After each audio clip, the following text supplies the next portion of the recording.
Hello everyone, मैं doctor Tanuja कुमारी आप सभी का स्वागत अपने यूट्यूब चैनल में करती हूँ। आज मैं आप लोगों से ब्रिटिश मैंडेट ऑन इराक के विषय में बात करूँगी। यहाँ पे यदि हम ब्रिटिश मैंडेट ऑन इराक के विषय में बात करते हैं तो ये फर्स्ट वर्ल्ड वॉर के पश्चात उसके दौरान होने वाले घटनाक्रमों में से सबसे महत्वपूर्ण रहा था। मैं आप लोगों से लगातार हिस्ट्री से संबंधित टॉपिक्स और करंट अफेयर्स से संबंधित वीडियोस अपने यूट्यूब चैनल में अपलोड कर रही हूँ। आप लोगों से मेरा यह आग्रह है कि यदि आप लोगों को मेरे वीडियोस पसंद आते हैं तो प्लीज़ आप उसे लाइक करें, शेयर करें और सब्सक्राइब करें। यदि आप लोगों को मेरा वीडियो पसंद आता है तो अपने मित्रों के साथ में, फ्रेंड्स के साथ में शेयर करें और ग्रुप्स में भी डालें ताकि अधिक से अधिक लोगों को मेरे इन वीडियोस का फ़ायदा पहुंच सके। आगे यहाँ पे यदि हम बात करते हैं, यदि हम ब्रिटिश मैंडेट ऑन इराक के विषय में बात करते हैं तो ये विश्व के महत्वपूर्ण घटनाक्रमों में से एक है। जैसा कि हम जानते हैं कि जो ब्रिटिश साम्राज्य रहा था वो लगातार साम्राज्यवाद और उपनिवेशवाद में विश्वास करता था, परंतु यहाँ पे जो फर्स्ट वर्ल्ड वॉर हुआ और उसके दौरान भी हम देखते हैं और उसके पश्चात भी, फर्स्ट वर्ल्ड वॉर के समाप्ति के बाद भी ब्रिटेन जो था वो अपने साम्राज्यवाद की नीति पर चलता ही रहा था। 1919 में जो पेरिस शांति सम्मेलन हुई थी उसमें भी हम यह देखते हैं कि ब्रिटिश जो है वो अपने साम्राज्य का प्रसार उसके बावजूद भी कर रहा था और उसी का परिणाम हम कह सकते हैं कि ब्रिटिश मैंडेट ऑन इराक भी रहा था। यदि हम यहाँ पे फर्स्ट वर्ल्ड वॉर के समय के घटनाक्रमों के विषय में बात करें या फिर पेरिस शांति सम्मेलन के बाद में जो समझौते हुए थे शांति प्रयास को लेकर के, इसके बावजूद fresh British mandate on Iraq जो है वह दर्शाता है कि फर्स्ट वर्ल्ड वॉर किसी भी प्रकार से विश्व में शांति की बहाली नहीं कर पाई थी और साम्राज्यवाद लगातार बढ़ता जा रहा था और शोषण किसी न किसी प्रकार से विभिन्न देशों का, जो उस समय की विश्व शक्तियां रही थी, उनके द्वारा लगातार किया जा रहा था। प्रथम विश्व युद्ध के समय से ही यह स्पष्ट हो गया था कि फर्स्ट वर्ल्ड वॉर की समाप्ति के बाद में भी ये जो होड़ मचा हुआ था पूरे विश्व में उपनिवेशवाद या साम्राज्यवाद को लेकर के, उसमें किसी भी प्रकार से कमी देखने को नहीं मिलेगी। फर्स्ट वर्ल्ड वॉर के समय ब्रिटेन के द्वारा स्पष्ट कर दिया गया था कि वह युद्ध के बाद इराक को अपना संरक्षण में रखेगा। ब्रिटिश संरक्षण की घोषणा होने के साथ ही साथ इराक में इसका विरोध भी होना प्रारंभ हो गया था। अप्रैल 1920 में ब्रिटिश शासन के विरुद्ध इराक के प्रमुख शहरों में विद्रोह की स्थिति उत्पन्न हो गई थी, जिसके कारण ब्रिटिश सरकार को 20 लाख पाउंड का नुकसान उठाना पड़ा था। अब यहाँ पे जैसा कि हम पहले देखते हैं कि फर्स्ट वर्ल्ड वॉर के पूर्व के समय की यदि हम बात करते हैं तो जहाँ जहाँ ब्रिटेन अपना उपनिवेश स्थापित करना चाह रहा था वहाँ लगभग आसानी से ऐसा कर पाया था, परंतु फर्स्ट वर्ल्ड वॉर के बाद परिस्थिति जो उत्पन्न हुई थी पूरे विश्व की राजनीति में वो थोड़ा अलग रहा था, जिस वजह से हम देखते हैं कि जैसे ही इराक में ब्रिटिश मैंडेट को स्थापित करने का प्रयास किया गया था, इराक में इसका बहुत ही मजबूती के साथ में विद्रोह भी हुआ था। 400 ब्रिटिश और भारतीय सैनिक इसमें मारे गए थे, वहीं 9000 इराकी भी इसमें मारे गए थे। शांति व्यवस्था कायम करने के लिए ब्रिटेन के द्वारा एक विशाल सेना इराक में भेजी गई थी। ब्रिटेन के हाई कमिश्नर पर्सी कॉक्स ने इस विद्रोह की यद्यपि सफलतापूर्वक दबा दिया था, लेकिन इससे भविष्य में राष्ट्रीय आंदोलन की नींव भी पड़ी थी। जैसा कि हम जानते हैं कि किसी भी चीज को यदि बहुत ही बलपूर्वक दबाया जाए तो वो वहां पे और विद्रोह की स्थिति को ही उत्पन्न करने का कार्य करता है। इसी का हम देखते हैं कि एक एग्जाम्पल रहा था कि ब्रिटेन के हाई कमिश्नर पर्सी कॉक्स ने जब इसे दबाने का बहुत अधिक विद्रोह को प्रयास किया था तो भविष्य में यही आगे चल करके राष्ट्रीय आंदोलन के तौर पे उभर करके हमारे समक्ष आता है। भविष्य में विद्रोह की स्थिति उत्पन्न नहीं हो, इसके लिए इराक की जनता की राजनीतिक समर्थन के लिए एक राज्य परिषद का निर्माण किया गया था। तो यहाँ पे विद्रोहों को दबाने के लिए एक जो राज्य परिषद था उसका निर्माण भी करवाया गया था। बंगाल के नाजिब अब्दुर रहमान को इसका अध्यक्ष बनाया गया था। साथ ही साथ सभी वर्गों का प्रतिनिधित्व इस परिषद में रखा गया था। इराक की जनता इस परिषद से पूर्ण रूप से संतुष्ट नहीं थी, यही कारण है कि 18 मार्च 1921 को अरब क्षेत्र में स्थित ब्रिटिश अधिकारियों का एक सम्मेलन भी हुआ, जिसमें यह निर्णय लिया गया कि शरीफ हुसैन के पुत्र फैजल को इराक का बादशाह बना दिया जाए तथा इसका अनुमोदन जनमत संग्रह से लिया जाए। 13 मार्च 1921 को इस बात की घोषणा कर दी गई थी कि इराक पर फैजल राजा के रूप में विराजमान होगा। 23 अगस्त 1921 को फैजल का राज्याभिषेक किया गया और वह इराक का शासक बन गया था। यद्यपि राज्य में फैजल राजा के पद पर था, किंतु हकीकत यह रही थी कि ब्रिटेन का पूरा प्रभुत्व जो था वह इराक पर कायम हो गया था।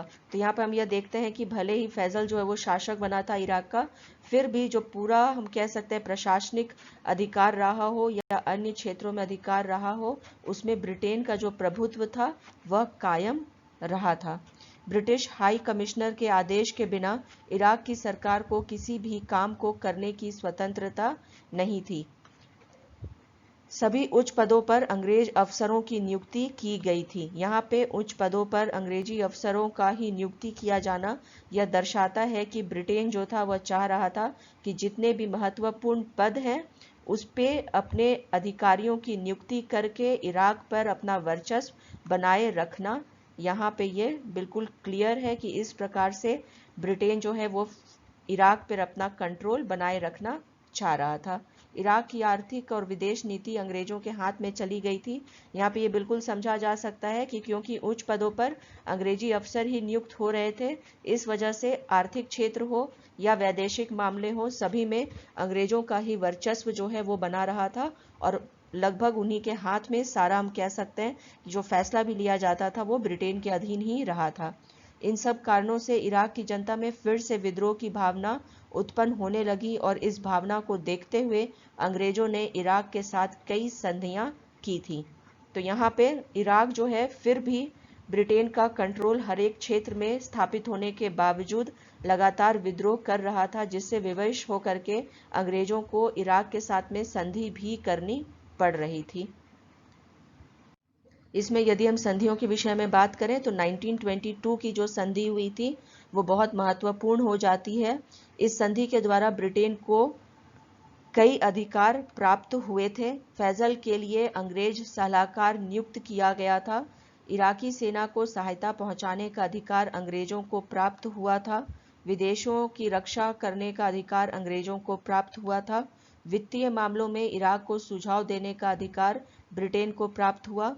वैदेशिक मामलों में इराक को सलाह देने का अधिकार ब्रिटेन को प्राप्त हुआ था। इस संधि की समय सीमा 20 वर्ष रखी गई, किंतु बाद में इसे घटाकर 4 वर्ष कर दिया गया था।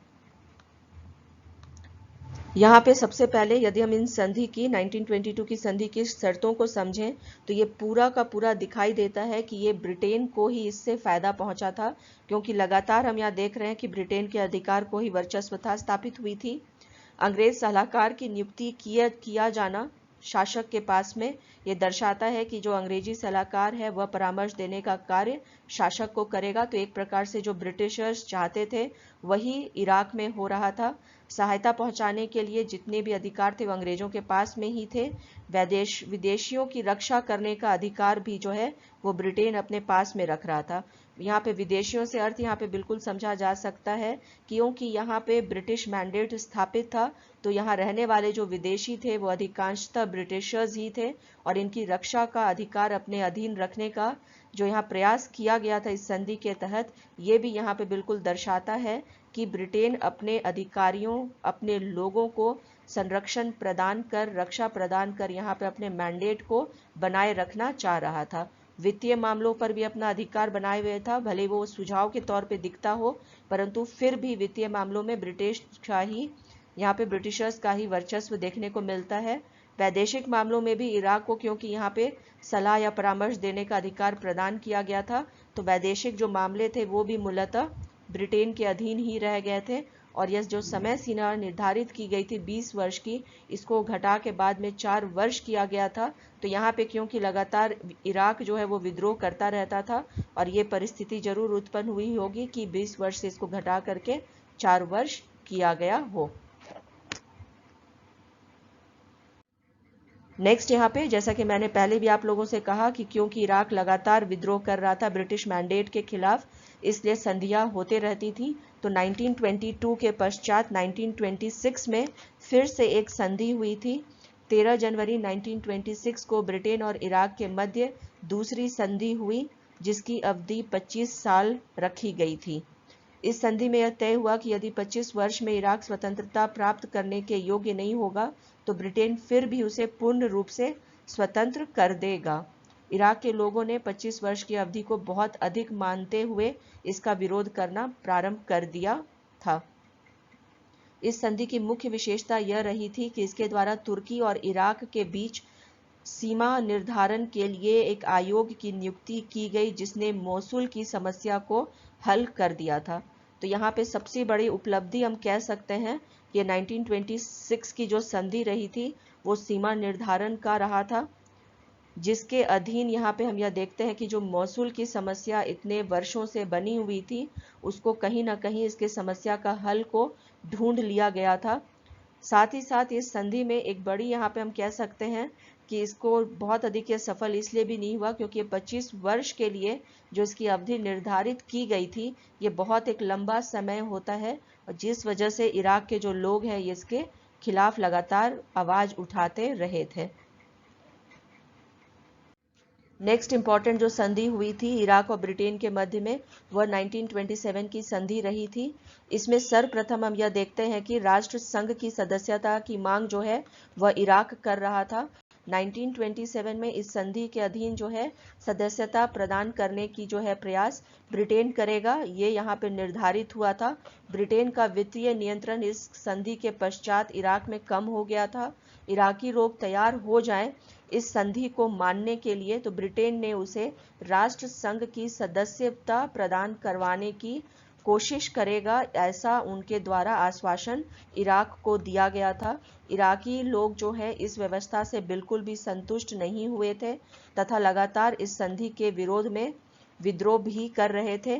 1932 तक इराक को राष्ट्र संघ का सदस्य बना दिया जाएगा, ऐसा ब्रिटेन का कहना था और ऐसा आश्वासन उसने इराक को दिया था ताकि फिलहाल के लिए जो इराक में लगातार विद्रोह बढ़ता चला गया था उसमें कमी आ सके। हालांकि यहाँ पे हम देखते हैं कि 1927 की संधि के पश्चात ही इराक में जो है ब्रिटेन का वित्तीय नियंत्रण वह बहुत कम हो गया था।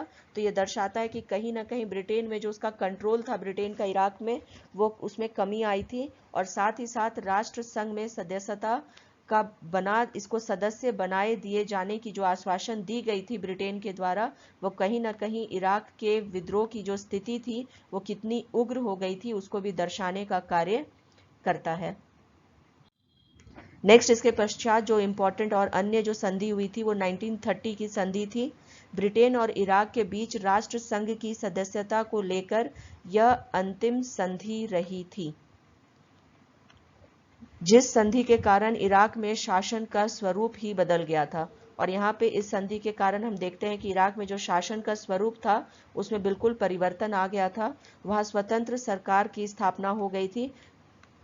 नेक्स्ट यहाँ पे इस संधि के विषय में हम बात करते हैं तो इस संधि की जो अवधि है यहाँ फिर से इसे 25 वर्ष रखी गई थी। इसके अंतर्गत 1932 में इराक को राष्ट्र संघ का सदस्य बनाए जाने की बात फिर से यहाँ पे कही गई थी। इस संधि में कहा गया था कि इराक और ब्रिटिश अपने अपने देश के विदेश नीति के निर्धारण और परिचालन से संबंधित बातों पर एक दूसरे से सलाह मशवरा करेंगे। तो यहाँ पे जो 1930 की जो संधि है वह भी बहुत महत्वपूर्ण हो जाती है यदि हम ब्रिटिश मैंडेट ऑन इराक के विषय में बात करते हैं। तो आगे अन्य जो शर्तें रही थी 1930 की संधि की, यदि उसके विषय में हम बात करते हैं तो इस संधि में यह तय किया गया था कि बगदाद के पश्चिमी स्थित हबीनिया तथा बसरा के पास स्थित श्रेबा में ब्रिटेन को हवाई अड्डे बनाने का अधिकार प्रदान किया जाएगा या किया जाए। ब्रिटेन को यह अधिकार रहेगा कि वह अपनी सेना और सैन्य उपकरण इराक में जहां चाहे वहां ले जा सकता है। इस संधि में यह भी तय हुआ कि युद्ध की स्थिति अगर उत्पन्न होती है तो ऐसी स्थिति में इराक को सभी सुविधाएं ब्रिटेन देगा।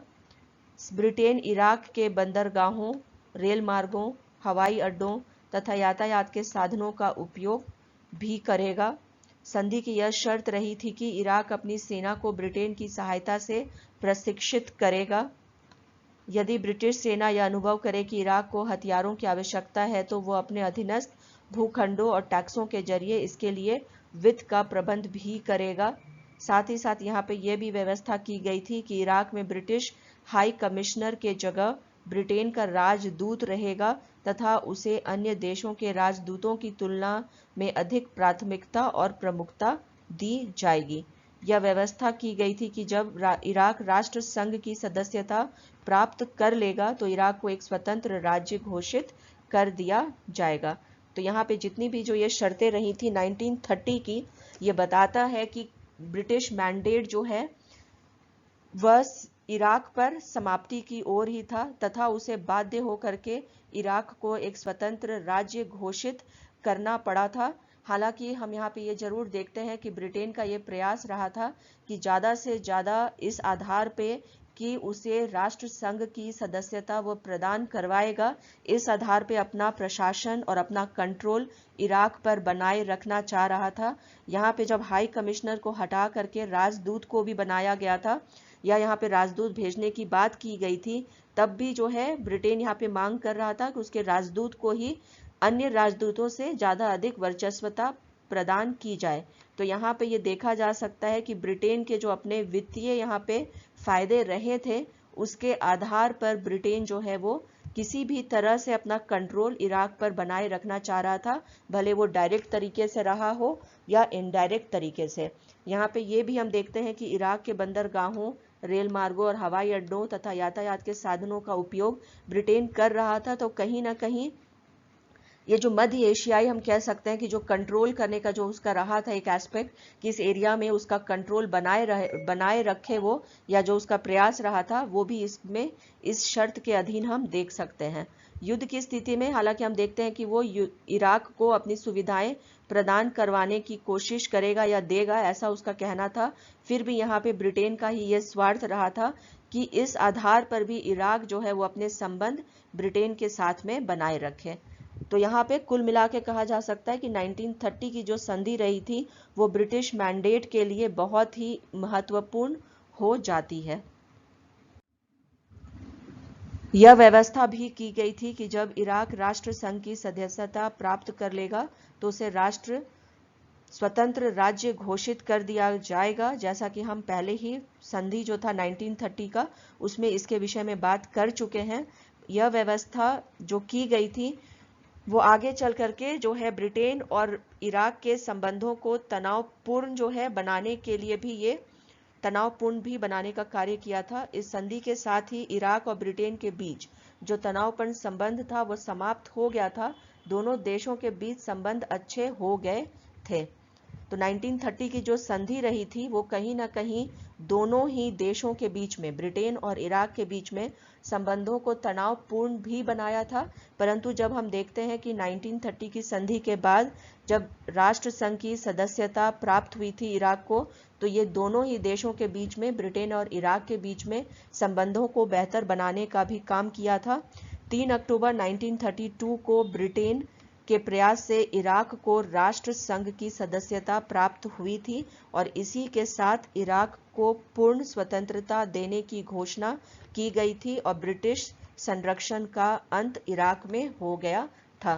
तो यहाँ पे ये बिल्कुल देखा जा सकता है कि इराक का जो है ये संघर्ष काफी लंबा रहा था, जिसके बाद उसे मुक्ति मिल पाई थी ब्रिटेन के मैंडेट से।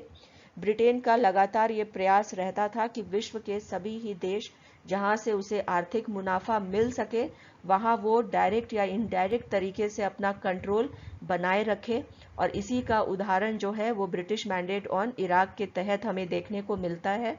यदि हम ब्रिटिश मैंडेट ऑन इराक के विषय में बात करते हैं तो एक बहुत बड़ी विशेषता जो हमें यहाँ पे देखने को मिलती है, क्योंकि ये फर्स्ट वर्ल्ड वॉर के दौरान की घटनाक्रम है और उसके पश्चात जो है ब्रिटिश मैंडेट इराक पे स्थापित हो पाई थी, जिस वजह से इराक ने प्रारंभ से ही ब्रिटिश संरक्षण के विरुद्ध विद्रोह करना प्रारंभ कर दिया था, जिस वजह से ब्रिटेन को लगातार इराक के साथ में संधि करनी पड़ी थी। और ये लास्टली जो संधि हुआ था 1930 का, ये बहुत ही महत्वपूर्ण हो जाता है क्योंकि इसके पश्चात इराक को राष्ट्र संघ की सदस्यता भी प्राप्त हुई। दोनों ही देशों के बीच में संबंधों को बेहतर बनाने का भी कार्य किया और साथ ही साथ इराक को इसके पश्चात पूर्ण स्वतंत्रता भी प्राप्त हो गई थी। इसी के साथ मैं अपने इस चर्चा को यहीं पे विराम देती हूँ। यदि आप लोगों को मेरा यह वीडियो पसंद आया हो तो प्लीज़ लाइक करें, शेयर करें और सब्सक्राइब करें। इसे आप शेयर करें मेरे इस वीडियो को अपने जो है फ्रेंड सर्कल में भी। इसी के साथ thank you, please stay connected.